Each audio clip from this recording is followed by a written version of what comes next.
الحمد لله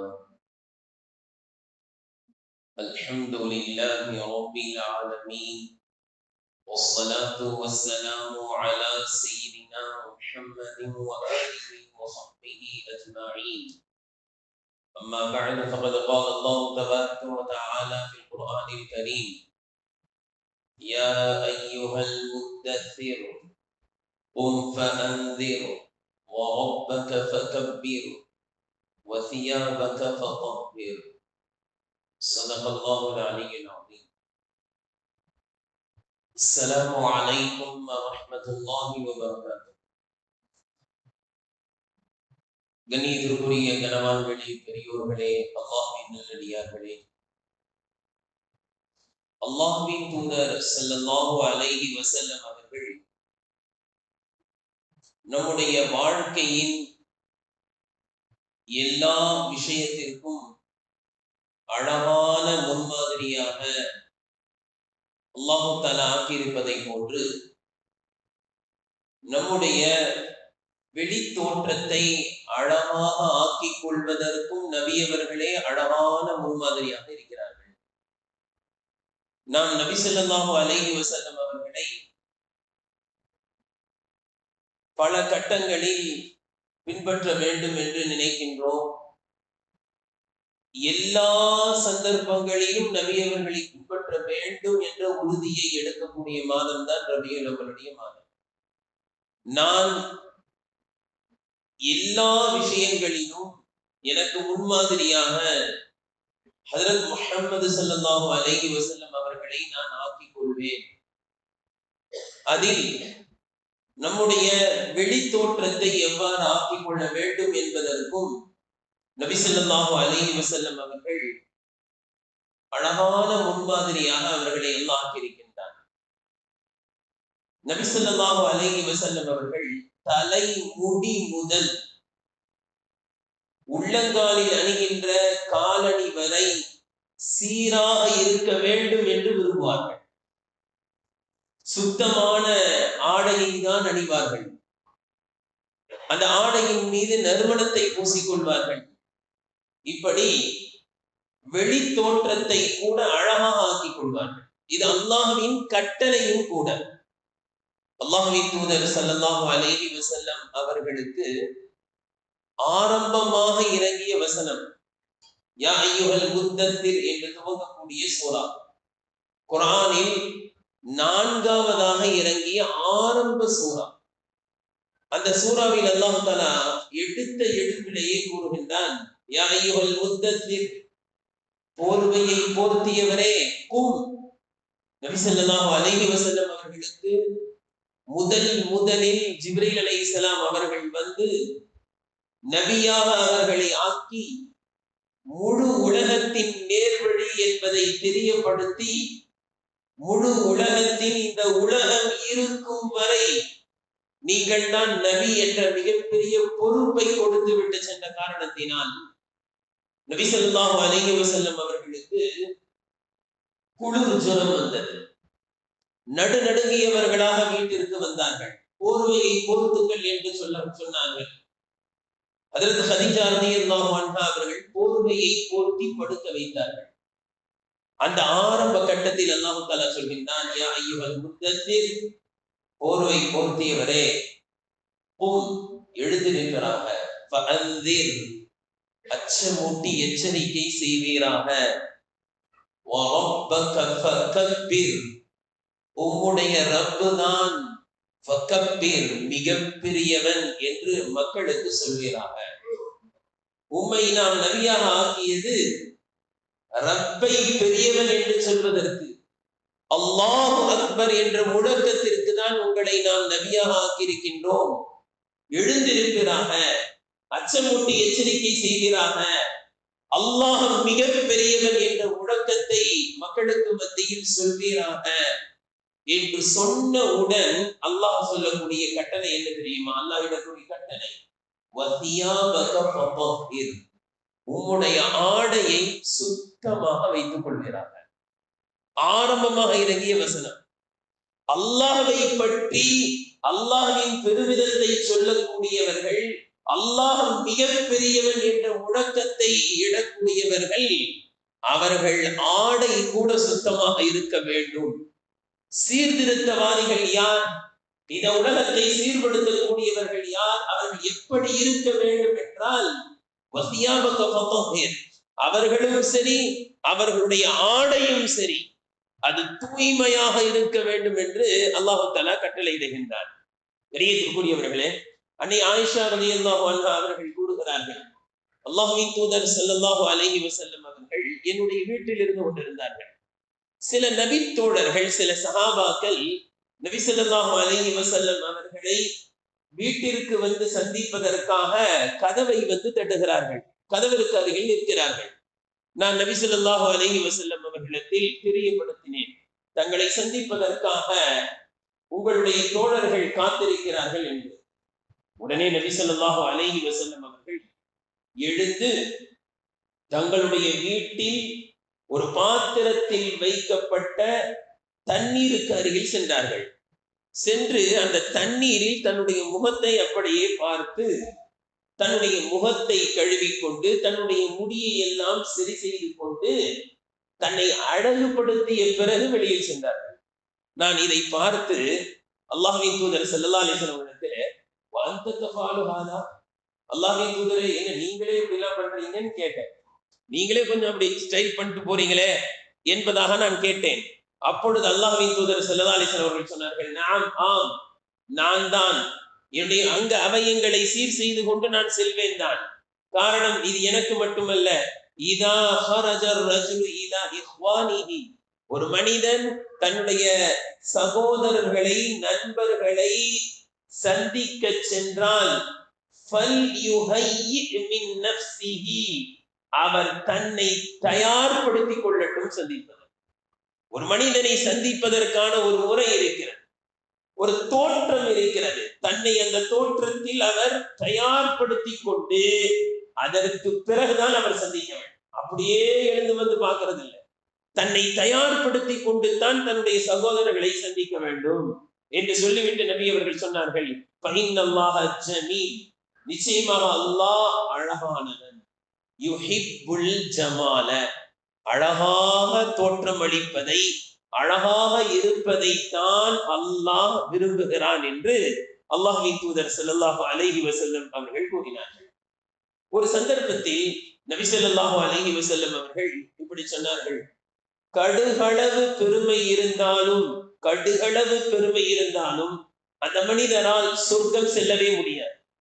நரகத்துல போட்டு அந்த பெருமையை எடுத்துட்டு தான் அனுப்புவான். சில சமயங்கள்ல நம்ம உலகத்திலே பார்க்கலாம், கொஞ்சம் பெருமை இருக்கும், அவர் உடம்பு சரியில்லாம போயிடுச்சுன்னு வைங்க, அப்படியே சாஃப்டா இருக்கும். யாரெல்லாம் மிரட்டிட்டு இருந்தா அவங்க, வாங்கம்மா, உட்காருங்கம்மா, நல்லா இருக்கீங்களாம்மா அப்படின்பாரு. என்னன்னா உடம்பு முடியலன்னு அர்த்தம்.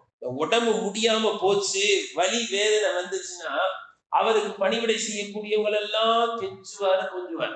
இது என்னன்னா அவருடைய உடல் அப்படி ஆக்கியது. கொஞ்சம் வலி வேதனை வந்தால் அந்த பெருமெல்லாம் பறந்துறது இல்லையா? அது போன்று உள்ளத்தில் பெருமை இருப்பவர்களை அப்படியே அல்லாஹ் சொர்க்கத்திற்கு அனுப்ப மாட்டான். அதற்கான வலி வேதனையை, தண்டனையை நரகத்தில் கொடுத்த பிறகு, அந்த பெருமையை எல்லாம் உள்ளத்தில் இருந்து எடுத்த பிறகுதான் அவரை சொர்க்கத்துக்கு அனுப்புவான் என்று அல்லாஹ்வின் தூதர் ஸல்லல்லாஹு அலைஹி வஸல்லம் அவர்கள் சொன்னவுடன் ஒரு மனிதர் எழுந்து நின்றார். எழுந்து நின்று கேட்டார், அல்லாஹ்வின் தூதர் அவர்களே, இன்ன ரஜுலன் யுஹிப்பு அன் யகூன தௌபுஹு ஹஸனா, ஒரு மனிதன் அவருடைய ஆடை அழகாக இருக்க வேண்டும், நன்றாக தூய்மையாக பளிச்சென்று இருக்க வேண்டும் என்று விரும்புகிறார். வயுஹிப்பு நஅலுஹு ஹஸனத்தன், அவர் அணிகின்ற கால் அணி, செருப்பு கூட அழகாக நன்றாக இருக்க வேண்டும் என்று நினைக்கிறார், ஆசைப்படுகிறார். இது தவறா, இது பெருமையா என்று சந்தேகம் எழுகின்றது. காரணம், பெருமை இருக்கின்ற மனிதர் சொர்க்கம் செல்ல முடியாது என்று நபி அவர்கள் எச்சரிக்கை செய்கிறார்கள்.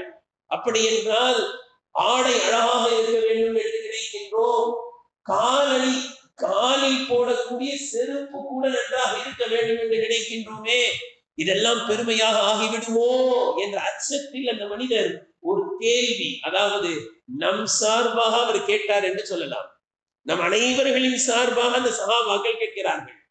அல்லாஹ்வின் தூதர் ஸல்லல்லாஹு அலைஹி வஸல்லம் அவர்கள் உடனே சொன்ன பதில் இன்னல்லாஹ ஜமீல், நிச்சயமாக அல்லாஹ் அழகானவன். யுஹிப்புல் ஜமால், அடியார்கள் அழகாக இருப்பதைத்தான் அல்லாஹ் விரும்புகிறான். தன்னுடைய ஆடை நன்றாக இருக்க வேண்டும், வாகனம் நன்றாக இருக்க வேண்டும், காலில் பாதத்தில் எந்த அசுத்தமும் நம்மீது பட்டுவிடக் கூடாது என்பதற்காக அந்த அசுத்தத்தை தடுக்கக்கூடிய செருப்பு கூட அழகாக இருக்க வேண்டும் என்று நினைப்பதில் எந்த தவறும் இல்லை. அது பெருமையாக ஆகாது என்று அந்த பெருமைக்கும் பகட்டிற்கும் உள்ள வித்தியாசத்தை நபி அவர்கள் இங்கு கூறினார்கள். சொன்னார்கள், அழகாக இருக்க வேண்டும் என்பதில் எந்த தவறும் இல்லை, அழகாக தூய்மையாக இருக்க வேண்டும் என்று அல்லாஹ் விரும்புகிறான்.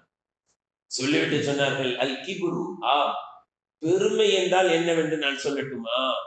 பத்துருல் ஹக்கி, நல்ல விஷயத்தை யாரு சொன்னாலும் மறுப்பார். அவருக்கு உள்ளத்துல வரலன்னா அவ்வளவுதான், நான் பிடிச்ச முசலுக்கு 3 கால்ன்ற மாதிரி நிற்பார். பத்துருல் ஹக்கி, சத்தியத்தை மறுப்பார். ஏற்றுக்கொள்ளக்கூடிய பக்குவம் அவரிடத்தில் இருக்காது. நீ என்ன சொல்றது, நான் என்ன கேட்கிறது என்பதாக உள்ளத்தில் இருக்கின்றதே, இதுதான் பெருமை. ஒரு நல்ல விஷயத்தை யார் சொன்னாலும் எடுத்துக்கொள்ள வேண்டும் அல்லவா? அந்த சத்தியத்தை, நல்லதை ஏற்றுக்கொள்ளக்கூடிய பக்குவம் யாருடைய இதயத்தில் இல்லையோ அவர்கள்தான் பெருமை பிடித்தவர்கள். அடுத்து சொன்னார்கள், வகம் துன்னாசி, மக்களை மட்டமாக கருதுவது. இவர் நல்ல ஆடை உடுத்துவது தவறல்ல, ஆனால் இவரை விட விலை குறைந்த ஆடையை உடுத்தியவர்கள். இவர் நல்ல காலணி அணிவது தவறல்ல, ஆனால் இவரை விட விலை மலிவான காலணி செருப்பை அணிந்தவரை பார்த்து மட்டமாக கேவலமாக நினைப்பது இருக்கிறதே, இதுதான் பெருமை. இவர் நல்ல ஆடை அணிவது, நல்ல வாகனத்தில் இவர் செல்வது, இவர் தூய்மையாக இருப்பது, இரண்டு தவறில்லை.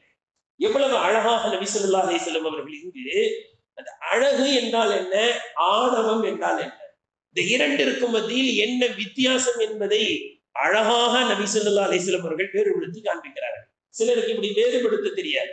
அதாவது சில பேரை பார்த்து நல்ல ட்ரெஸ் போட்டாலே அவரை பார்த்தாலே என்ன சொல்லுவாங்க தெரியுங்களா? இந்த ஆளுக்கு பெருமடிக்கிறதா வேலை, எப்ப பார்த்தாலும் பந்தாவாதான் வருவான். இப்படிலாம் சொல்ல வேண்டிய அவசியம் அல்ல. அவர் நல்ல ஆடையோடு எப்பொழுதும் காட்சி அளிக்கிறார் என்றால் அவர் பந்தா காட்டுறாரு என்று சொல்லக்கூடாது என்று நபி அவர்கள் சொல்கிறார்கள். அது தனி பெருமை. ஆவணம், பகட்டு, இது என்றால் என்ன?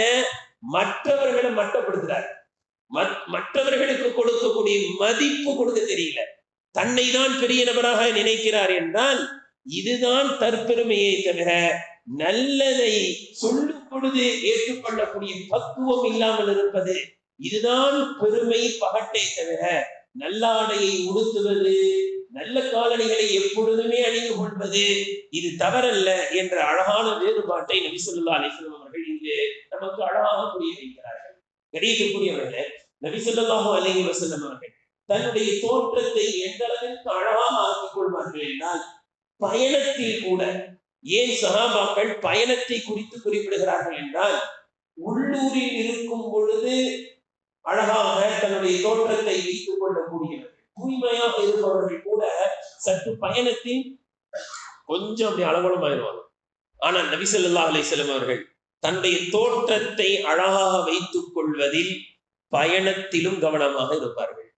நபி ஸல்லல்லாஹு அலைஹி வஸல்லம் அவர்கள் பயணம் மேற்கொண்டால் என்னென்ன பொருளை எல்லாம் எடுத்துக்கொண்டு செல்வார்கள். நாம இன்னைக்கு என்ன நினைக்கிறோம்னா, ஏடிஎம் எடுத்தா போதும்னு நினைக்கிறோம், மொபைல் இருந்தா போதும், அதுல காசு இருக்கு, எல்லாம் அதுல இருக்கு. நபி ஸல்லல்லாஹு அலைஹி வஸல்லம் அவர்கள் யுஸாஃபிரு பில் முஷ்தி, சீப்பை எடுத்துக்கொண்டு பயணம் செய்வார்கள். கையில எப்பவும் சீப்பு இருக்கும். முகம் பார்க்கும் கண்ணாடி இருக்கும். நாம மூக்கு கண்ணாடியை மறக்காம கொண்டு போறோம். முகம் பார்க்கிற கண்ணாடி யார் கொண்டு போறா? முகம் பார்க்கும் கண்ணாடி பயணத்தில் எடுத்துக் கொள்வார்கள். வத்துகுன, எண்ணெயை எடுத்து வைத்துக் கொள்வார்கள். வசிவாக்க, மிஸ்வாக்கை எடுத்துக் கொள்வார்கள். பிரஷ் நம்ம நிறைய பேர் மறந்துடுவோம், அதையும் சில அவர்கள் எடுத்துக் கொள்வார்கள். அது மட்டுமல்ல, இதையெல்லாம் தாண்டி சுர்மாவையும் பயணத்தில் எடுத்துக் கொள்வார்கள். முகத்தை கழுவி தலைக்கு எண்ணெய் தேய்த்து தலையை வாரி மிஸ்வாக் அடிக்கடி செய்வதற்காக மிஸ்வாக் பல் துலக்கும் என்ற குச்சி, அதெல்லாம் தாண்டி தன்னை அலங்காரப்படுத்திக் கொள்வதற்காக சுர்மாவையும் பயணத்தில் கூட எடுத்துக் கொண்டு செல்வார்கள் என்பதாக ஹதீஸில் வருகின்றது.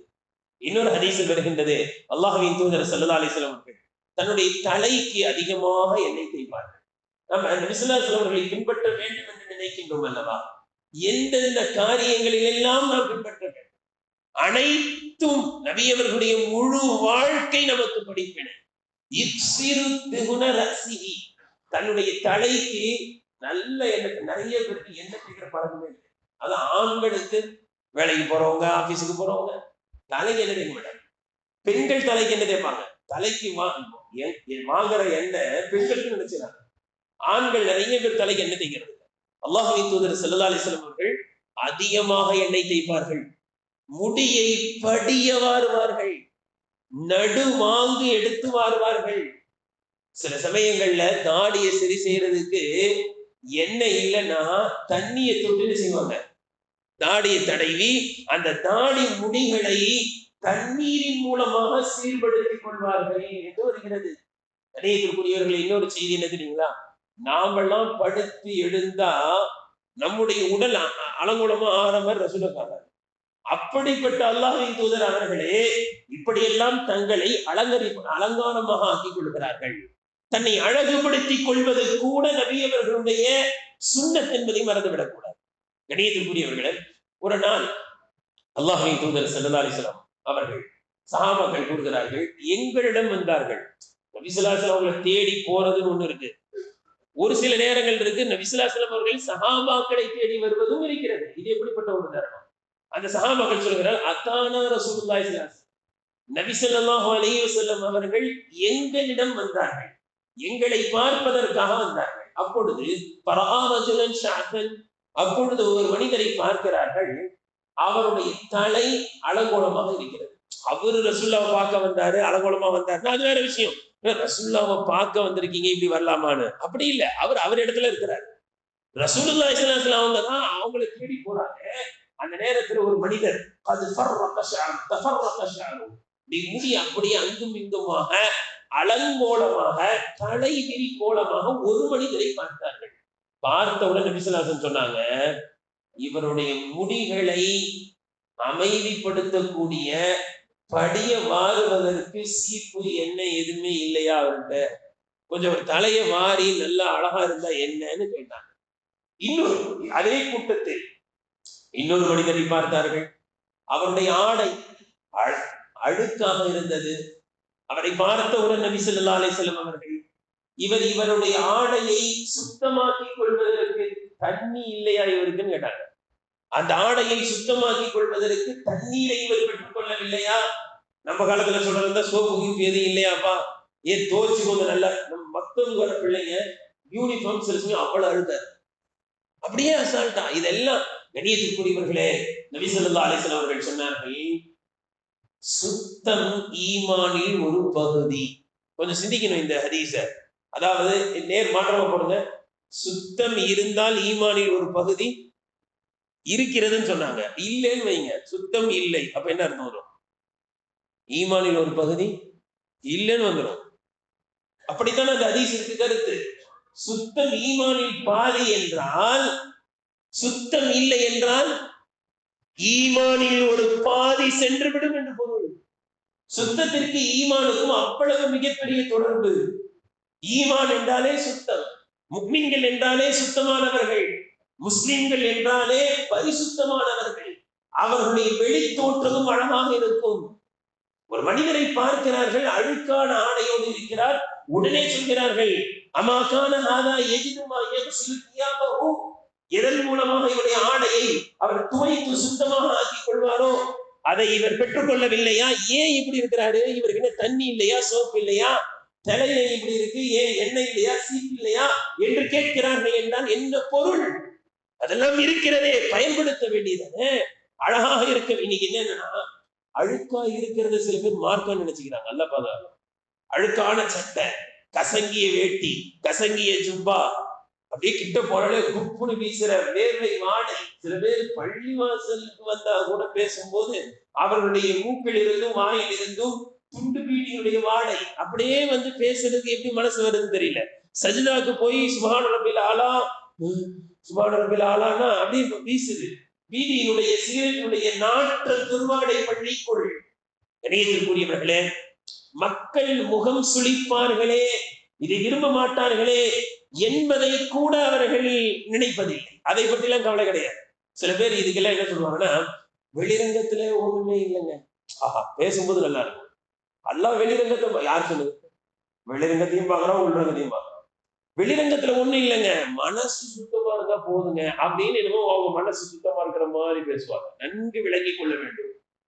உள்ள சுத்தமா இருந்தாதான் வெளியில சுத்தமா இருக்கும். ஒரு பழம் வாங்க போறோம், ஆப்பிள் வாங்க போறோம், வெளியிலேயே தெரியுது தோல் மஞ்சளா போய் ஒரு மாதிரி இருக்கு, வாங்குவோமா? ஒரு மாதுளை பழம் வாங்க போறோம், வெளியிலேயே தெரியுது அது என்ன இருக்கு, அழுகி போயிருக்குது, வாங்கிட்டு வந்துட்டாரு. என்னன்னா வெளியில அப்படி இருந்தாலும் உள்ள நல்லா இருக்கும், உள்ள கெட்டு போயிருக்கு, அதுதான் எங்க காட்டுது, வெளியில காட்டுது. கண்ணியத்துக்குரியவர்களே, ஒளி செய்து விட்டு ஓதுகின்றோமே துவா, அல்லாஹும்ம ஜஅல்னி மினத் தவ்வாபீன வஜஅல்னி மினல் முத்தத்தஹிரீன்.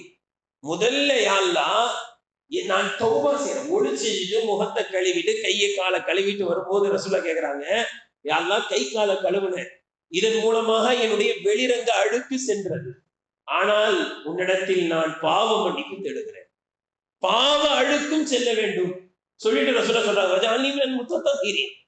பாவ அழுக்கு சென்றால் உள்ரங்கம் சரியாகிவிடும், மனசு சுத்தமாயிடும். பாவம் இல்லைன்னா அதோட விட்டுறாத, வஜஅல்னி மினல் முத்தத்தஹிரீன், வெளிரங்கம் சுத்தமானவனாகவும் என்னை ஆக்கு. கை கால கழுவிட்டு என்னுடைய வெளிரங்கத்தை நான் சுத்தப்படுத்தினேன், வெளிரங்கம் சுத்தமானவனாக என்னை ஆக்கு, உள்ரங்கம் சுத்தமானவனாகவும் என்னை ஆக்கு என்று சொன்னால் இரண்டு சுத்தமும் இஸ்லாம் வலியுறுத்துகிறது. சில பேர் இப்படியே சொல்லுவாங்க, அதாவது ஒரு பெரிய ஆபீஸுக்கு போறாரு, அப்படியே ரொம்ப சுத்தமா அப்படி மாப்பிள்ளைய பார்க்க வராங்க, ரொம்ப அப்படியே கிடையவே கிடையாது. மாப்பிள்ளை பக்கம் வந்தாலும் சரி, ஆபீஸுக்கு போனாலும் சரி, போவாட்டிலும் சரி. சில பேர் கொஞ்சம் வயசாயிருச்சுன்னா அலங்கோலமாயிருவாங்க, கேட்டா இந்த வயசுல என்னங்க போட்டு சுத்த அப்படின்னு. எல்லா வயதிலும் பார்ப்பதற்கு நம்முடைய தோற்றத்தை கூட அழகாக வைத்துக் கொள்வது நபி ஸல்லல்லாஹு அலைஹி வஸல்லம் அவர்களும் விரும்பி இருக்கிறார்கள். உங்களுக்கு அழகா இருக்கிறது சோம்பேறித்தனம் தான் சொல்லணும். இதை அது மட்டுமல்ல, அழகா இருக்க தெரியல, அந்த அழக ரசிக்க தெரியல. ஆனா ஹதீஸ்ல என்ன வருது, அல்லாஹ் அழகாக இருப்பதை விரும்புகிறார், அல்லாஹ்வின் தூதர் ஸல்லல்லாஹு அலைஹி வஸல்லம் அவர்களும் விரும்புகிறார்கள் என்று சொன்னால் நாம அழகாக இருக்க வேண்டும் என்று விரும்ப வேண்டும் அல்லவா? ஒரு ஹதீஸ்ல வருது, அல்லாஹ்வின் தூதர் ஸல்லல்லாஹு அலைஹி வஸல்லம் அவர்கள் பள்ளி வாசலில் இருக்கிறார்கள். இந்த ஹதீஸை நம்முடைய நிதானமாக கவனித்தால் எவ்வளவு அழகான படிப்பினை. நபி ஸல்லல்லாஹு அலைஹி வஸல்லம் அவர்கள் பள்ளிக்குள் இருக்கிறார்கள். ஒருவர் வருகிறார், அவருடைய தலை தலை அலங்கோலமாக இருக்கிறது. இப்படிப்பட்ட ஒரு மனிதர், இன்று நான் பள்ளிக்குள்ள இருந்துகிட்டு பார்த்தா பல மனிதர்கள் அப்படி வராங்க, வேதனையோடு சொல்கிறார், அப்படியே முடி அலங்கோலமா இருக்கு.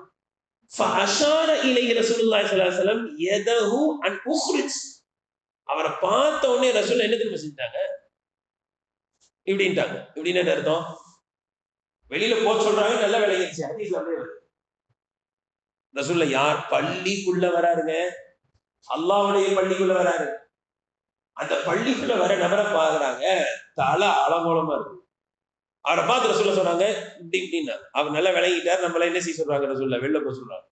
வெளியில போன நபர் அவர் என்ன செஞ்சாரு, முடிய ஃபுல்லா நல்லா டைட்டா அமுக்கி நல்லா ஒட்ட வச்சுட்டு அவர் நம்ம பள்ளிக்குள்ள வராரு. இதை பார்த்த உடனேயே அல்லாஹ்வின் தூதர் ஸல்லல்லாஹு அலைஹி வஸல்லம் அவர்கள் அவரை பார்த்து சொன்னாங்க, ஹாதா கைரும், இது எப்படி இருக்கு, இது எவ்வளவு நல்லா இருக்கு, ஹாதா கைரும், இது சூப்பரா இருக்கு, இது ரொம்ப நல்லா இருக்கு, மின் ஐ யத்தி அஹதுக்கும் சாயிர ரஸி கஅன்னஹு ஷைத்தான், ஷைத்தானை போல தலைவிரி கோலமாக வருவதை விட இது எவ்வளவு நல்லா இருக்குன்னாங்க. பாருங்க இங்க எவ்வளவு அழகா இருக்கு. இது யாரை போல இருக்கு? ஃபர்ஸ்ட் வந்தது அல்லாஹ்வின் தூதர் ஸல்லல்லாஹு அலைஹி வஸல்லம் கஅன்னஹு ஷைத்தான். நீங்க ஃபர்ஸ்ட் வந்தீங்களா, அது எப்படி இருந்துச்சு? ஷைத்தான் வர மாதிரி இருந்துச்சுட்டாங்க. சொல்வதற்கு நபி அவர்கள் தயங்கவில்லை. கண்ணஹு ஷைத்தான். ஃபர்ஸ்ட் வந்தீங்களே தலைவிரி கோலமா, உங்க தலைமுடி அப்படியே ஒரு மாதிரி ஆயிடுச்சு. இன்னைக்கு முடி வெட்டும் போதே அப்படிதான் வெட்டுறாங்க, கவலையா. இது இது அலங்காரம் அல்ல, இது பாக்ஸ் கட்டிங்லாம் கிடையாது. ஷைத்தானுடைய கட்டிங்காங்கிற சொல்ல கண்ணஹு ஷைத்தான். நீங்க ஃபர்ஸ்ட் வந்தது ஷைத்தான் வந்த மாதிரி இருந்துச்சு. காரணம் என்ன தெரியுங்களா? ஷைத்தான் அலங்கோலமாகத்தான் இருப்பான். அப்படி நீங்கள் அலங்கோலமாக இருக்காதீர்கள். குறைஞ்சபட்சம் இன்னைக்கு நம்ம சொல்றோம், பள்ளிவாசல்ல வலியுறுத்துறோம், நீங்க தொப்பி போடுங்க. தொப்பி போட கூட அதில் என்ன செய்யாது, தலையை மறைப்பது நபியவர்களே சொன்னது. நபியவர்கள் தொப்பி போட்டு அதற்கு மேல் தலப்பாகை கட்டுவார்கள். ஹதீஸில் வருகிறது, நமக்கும் மற்றவர்களுக்கும் முஸ்லிம்களுக்கும் மத்தியில வித்தியாசம் என்ன? தொப்பி போடாம தலப்பா கட்டுவாங்க. பார்க்கல விவசாயிகள்லாம் ஒரு தொட்டு எடுப்பாங்க, உடனே கட்டிடுவாங்க. தொப்பி போடாம தலப்பா கட்டுவாங்க. நாம யாருன்னா தொப்பி போட்டு தலப்பா கட்டுவோன்றாங்க. இதான் வித்தியாசம். அவங்களுக்கு நமக்கு வித்தியாசம். நாம் தொப்பி அணிந்து அதற்கு மேல் தலப்பாகை கட்டுவோம். தலப்பாகை ஒரு அழகு. நீங்க பாக்குறமே, யாரெல்லாம் அழகா உலகத்துல நீங்க பாருங்க, அழகா இருக்கும்னா அவங்க ஒரு தொப்பி. ஒரு சின்ன குழந்தை கூட தெரியும் கேப் அழகு அப்படின்னு. கடைக்கு போனா கேப் வாங்கி கேட்குது. இது ஒரு அழகு. நபி அவர்களே சின்ன கணியத்திற்குரியவர்களே. எனவே பள்ளிவாசலுக்கு வரும் பொழுதும் சரி, வெளியில் செல்லும் பொழுதும் சரி, நம்மை அலங்காரப்படுத்திக் கொள்ளும். நபி ஸல்லல்லாஹு அலைஹி வஸல்லம் அவர்கள் கூறுகிறார்கள், மன்கான லஹு ஷாம். வார்த்தை எவ்வளவு அழகானது தெரியுமா? யாருக்கு முடி இருக்கிறதோன்றாங்க. ஏன்னா முடி சாதாரணமானது இல்ல, பெரிய நியமத். எத்தனை பேருக்கு முடி வாலிப வயசுலயே வழுக்கையா இருக்கு, பொண்ணு கிடைக்கிறது இல்லைங்க. நம்ம நினைச்சிட்டு இருக்கோம் முடினா சாதாரணமான விஷயம். ஒரு 20 வயசுலயே வழுக்க வந்துருச்சு, இல்ல 20 வயசுலயே முடி இருக்கு, நேரச்சு போச்சுன்னு வைங்க, அது எவ்வளவு கஷ்டப்படுறாருன்னு அவர்கிட்ட போய் கேட்பாரு. அவர் என்ன படாத பாடுபடுவார். முடி வளர்றதுக்கு இல்லத்தையோ உட்காந்து தேய்ச்சிக்கிட்டு இருப்பாரு. ரசூல சொல்றாங்க, மன்கான லஹு ஷாம். முடி இருக்கா உங்களுக்கு, ஃபல் யுக்ரிம்ஹு. அந்த முடியை கண்ணியப்படுத்துங்கள். எவ்வளவு அழகான வார்த்தை. முடி எல்லாம் கொடுத்திருக்காங்க, இது ஒரு நியமத். அந்த முடி உங்களுக்கு இருந்தால் ஃபல் யுக்ரிம்ஹு, அதை கண்ணியப்படுத்துங்கள். ஆனா அதே நேரத்துல ஓயாம சீப்பை வச்சு சீப்பு கையுமா அப்பப்ப இந்த முடி இப்ப வெட்டுறாங்க இல்லையா, முன்பக்கம் நிறைய இருக்கும்.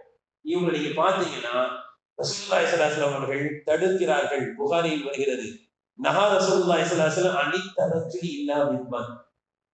சில நேரங்களை தவிர்த்து அடிக்கடி தலையை மாறிக்கொண்டே இருப்பதை தடுத்தார்கள். இந்த காலத்துல முடி வெட்டுற மாதிரி முடி வெட்டினாங்கன்னு வைங்களேன், அடிக்கடி இப்படி பண்ணிக்கிட்டே இருப்பாங்க. ருக்குக்கு போவாரு, சமியல்லாஹு லிமன் ஹமீதனா அப்படின்ட்டு தான் எழுப்புவாரு. சஜ்தாக்கு போயிட்டு எழுந்து உட்காருவாரு. இப்படி அது இங்க வந்துடும், கண்ணுக்கு வந்துடும். ஒரே இப்படி பண்ணிக்கிட்டே இப்படியா முடி வெட்டுறது. ஒரு காலம் இருந்துச்சுங்க, எப்படி தெரியுங்களா, முடிய ஒட்ட வெட்டிடுவான்னு 20 ரூபா கொடுப்பாங்க. 10 ரூபாய் 20 ரூபாய் 30 ரூபாய் கொடுப்பாங்க. கொடுத்து முடிய ஒட்ட வெட்டிட்டு வரணும். கொஞ்சம் முடி எக்ஸ்ட்ரா இருந்துச்சு, திருப்பி அனுப்பிச்சிருவாங்க. காசு கொடுத்துல, ஏற்கனவே கொடுத்தா அதுக்கு அந்த காசு தான் கொடுத்து திருப்பி போய் வெட்டிப்பா. பாபர் ஷாப்புக்கு 2வது தடவை போவான் அந்த பையன். இன்னைக்கு அல்லாஹ் பாதுகாக்கணும், தந்த கூட்டு போய் வெட்டுறாரு, அலங்கோலமா வெட்டிப்பாரு. அங்கும் இங்குமாக அப்படியே திட்டா. அவங்களெல்லாம் பார்த்தா திட்டணும்னு தோணுது, ஆனா கண்ணியமாக சொல்ல வேண்டும் என்பதுதான் மார்க்கம். அப்படியே அங்கங்க திட்டா, கொத்தா முடி. அவர் முடிச்சாருன்னா வந்து விழுது. ரசூலுல்லாஹ் சொல்றாங்க, அப்படி நீங்கள் அடிக்கடி உங்களுடைய தலை முடியை சரி செய்து கொண்டே இருப்பது இதுவும் தவறு. தலைமுடி அழகா வைக்கணும், ஆனா அதற்காக வேண்டி கவனம் ஃபுல்லா அந்த மாதிரி முடி வெட்டுறவங்களுக்கு 24 மணி நேரம் கவனம் எங்க இருக்கும்? தலைமுடியே இருக்கும். எதுல போய் கவனம் இருக்கு பாருங்க. அந்த முடியை சரி செய்யறதுலயே அவருடைய கவனம். இப்படி விழுந்துருச்சோ, அப்படி விழுந்துருச்சோ, அந்த பக்கம் போயிடுச்சோ, இந்த பக்கம் போயிடுச்சோ, இந்த மாதிரி இருப்பதையும் நபிகள் தடுத்தார்கள். கண்ணியத்துக்குரியவர்களே, புகாரியில் வருகின்றது, அல்லாஹ்வின் தூதர் ஸல்லல்லாஹு அலைஹி வஸல்லம் இது போன்று இங்க ஃபுல்லா அப்படியே மடித்து விடுறது. மொட்டை இங்க பாத்தீங்கன்னா மொட்டை அடிச்சுட்டாரோன்னு தோணும். அந்த மொட்டையில் அங்கும் இங்குமாக திட்டாக முடி இருப்பது, இதை நபி ஸல்லல்லாஹு அலைஹி வஸல்லம் அவர்கள் வன்மையாக கண்டித்திருக்கிறார்கள், தடை விதித்திருக்கிறார்கள். ஹதீஸ்ல வருது, நபி ஸல்லல்லாஹு அலைஹி வஸல்லம் சபியன், ஒரு சிறு குழந்தை, சபியன் சொன்னா வாலிபம் அடையல, ஒரு சின்ன குழந்தை என்ன பாக்குறாங்க, அந்த குழந்தையின் தலையில் ஒரு சில பகுதிகளில் நல்ல முடி இருக்கு, ஒரு சில பகுதி எல்லாம் முடியே இல்லை, கரக்கப்பட்டிருக்கிறது, அந்த இடத்துல முடியே இல்லை. இப்படிப்பட்ட மனிதரை ஒரு சின்ன குழந்தைய பார்த்த உடனே அந்த ஹதீஸ்ல வரக்கூடிய வாசகம் என்ன தெரியுங்களா, நஹாஹும் அன் தாலிக, அவர்களை தடுத்தார்கள். பார்த்தது ஒரு சின்ன குழந்தைய, அந்த சின்ன குழந்தைய கூப்பிட்டு ஏதாவது சொல்ல முடியுமா? நகாகும் அந்த குடும்பத்தார்களை நபி அவர்கள் கண்டித்தார்கள். அந்த குழந்தையுடைய பெற்றோர்களை கூப்பிட்டாங்க. கூப்பிட்டு என்ன குழந்தைக்கு முடிவு இருக்கீங்க, இது பார்ப்பதற்கு அசிங்கமாக இல்லையா கணிக்கக்கூடியவர்கள் என்று அழகு என்ற பெயரில் அசிங்கங்கள் அலங்கோலங்கள் எல்லாம் அசிங்கமாக கருதப்படுகிறது. கிழிஞ்சு போன பேண்ட புதுசா வாங்கி போடுறாங்க. கணிக்கக்கூடிய இது போன்ற அலங்கோலங்களை அசிங்கங்களை எல்லாம் தூக்கி எறிந்துவிட்டு அல்லாஹ்வின் தூதர் ஸல்லல்லாஹு அலைஹி வஸல்லம் அவர்களை விட இந்த உலகத்தில் ஒரு அழகான தோற்றத்தை பார்க்க முடியாது. அவர்கள் காட்டிய வழிமுறைதான் அழகு அலங்காரம்.